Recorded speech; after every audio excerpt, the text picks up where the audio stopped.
আমি আজকে আমাদের প্রধান অতিথিকে বলতে চাই, মাননীয় প্রধান অতিথি, আগামী 1 মাসের মধ্যে খেলা ফাইনাল করা সম্ভব যদি আপনি চান।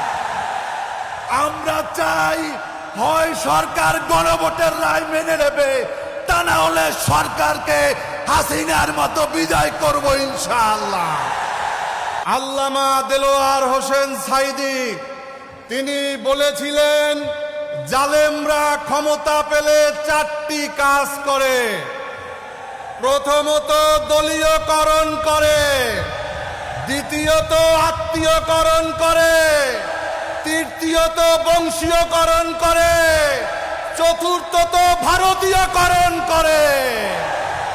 বিএনপি ক্ষমতায় আসার পরে জেলা পরিষদ, সিটি কর্পোরেশন, পৌরসভা, বিভিন্ন কর্তৃপক্ষগুলোতে বিএনপির দুর্নীতিবাজ, লুটেরা, অর্থ পাচারকারীদেরকে বসিয়েছে। আপনারা দেখেছেন, একজন প্রতিমন্ত্রী নিজের নামে একটি স্কুল করেছে, ভাতিজির নামে ইউনিয়ন করেছে, ছেলের নামে ইউনিয়ন করেছে এবং বাস্তির নামেও আরেকটা ইউনিয়ন করেছে। এই আওয়ামী লীগ এবং বিএনপির মধ্যে কোনো পার্থক্য নাই। বেগম খালেদা জিয়ার সাথে 16 বছর আন্দোলন সংগ্রাম করেছি, তারেক রহমানের সাথে 6 বছর করেছি। 5 তারিখের পরে বিএনপির চেহারা আওয়ামী লীগের চেহারা একই। এই জন্য আমরা এই 11 দলীয় জোটে এসেছি। আপনারা গণভোটে রায় দিয়েছিলেন, তারেক রহমান সাহেবও বলেছিলেন যে হা ভোট দিবেন। তিনি বলেছিলেন, যারা কথা দিয়ে কথা রাখে না তারা মুনাফেক। তারেক রহমান সাহেব, আপনি গোটা জাতির সাথে মুনাফিকি করেছেন। আপনি হাতে ভোট দিতে বলেছেন, এখন হাকে মেনে নিতে চান না। আমি আর 2টি কথা বলে শেষ করব। মাওলানা আব্দুল হামিদ খান ভাসানী বলেছিলেন, পিন্ডির সাথে সম্পর্ক ছিন্ন করেছি, দিল্লির দাসত্ব মেনে নেওয়ার জন্য নয়। আজকে বাংলাদেশ নিয়ে নতুন ষড়যন্ত্র শুরু হয়েছে। কখনো শুনতে পাই এই খুলনা জেলার বড় একটি অংশ ভারতের সাথে নাকি নিয়ে যাবে। কখনো শুনতে পাই আমাদের পার্বত্য 3 জেলা নিয়ে নাকি নতুন চক্রান্ত আছে। এখন শুনতে পাচ্ছি আমাদের রংপুর নিয়ে নতুন ষড়যন্ত্র। আপনাদেরকে বলতে চাই, বেশি বাড়াবাড়ি করলে 47-এর লাহোর প্রস্তাব অনুযায়ী নতুন করে ভাগ করতে হবে। সংগ্রামী বন্ধুরা আমার, শুভেন্দু অধিকারী, তুমি নাকি নতুন ভারতীয় হয়ে গিয়েছো।